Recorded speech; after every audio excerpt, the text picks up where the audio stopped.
ఇదే ఎవరు చేసారు కానీ హైలైట్ ఈ మధ్య కాలంలో బాగా వింటున్న పేరు సార్ గుంటూరు శశేంద్ర శర్మ గారు. అసలు ఏంటి ఆయన ప్రత్యేకత? ఈయన చాలా ఫేమస్ అండి. అన్ఫార్చునేట్లీ ఆయన చనిపోయాక ఆయన ఫేమ్ గురించి తెలిసింది. ఓకే, దేశంలో నోబెల్ ప్రైజ్ ఫర్ లిటరేచర్ కి నామినేట్ చేయబడ్డ రెండవ వ్యక్తిత్వం. Second person. Okay, first person was Rabindranath Tagore. ఆయనకు నోబెల్ ప్రైజ్ కూడా వచ్చింది గీతాంజలి పుస్తకం కోసం. 2007లో చనిపోయారు.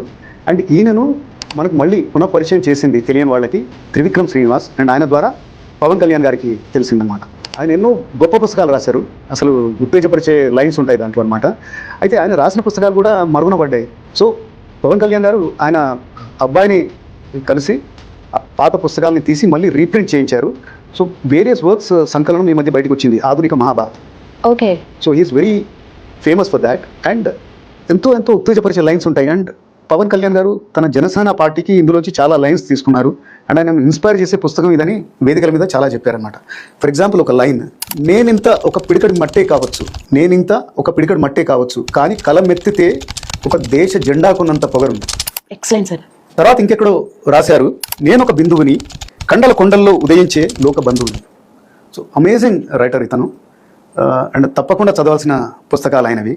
నోబెల్ ప్రైజ్ ఫర్ లిటరేచర్కి వెళ్ళాడంటే గ్రేట్, చాలా గ్రేట్. ఎస్.